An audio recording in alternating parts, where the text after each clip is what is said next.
Hello mga katoksit, tara, usap tayo.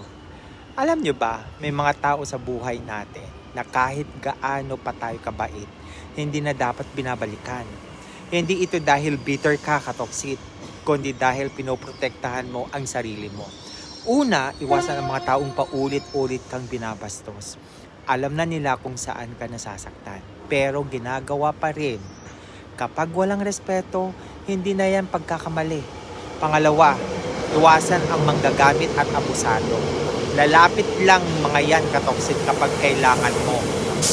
May kailangan sila. Pero nawawala kapag ikaw na ang may problema. Ang pagiging mabuti ay hindi lisensya para tapakan ka. Pangatlo, iwasan ang taong sinisira ang tiwala mo ng paulit-ulit.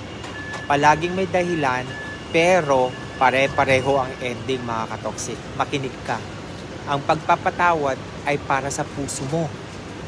Pero, ang pagbabalik ng tao sa buhay mo ay desisyon, hindi obligasyon, mga katoksit. Minsan, ang pinakamature na gawin ay lumayo. Hindi lahat ng iniiwan mo, talo ka. Minsan, doon ka nagsisimulang manalo. Thank you so much mga katoksit. Stay safe. Bye-bye.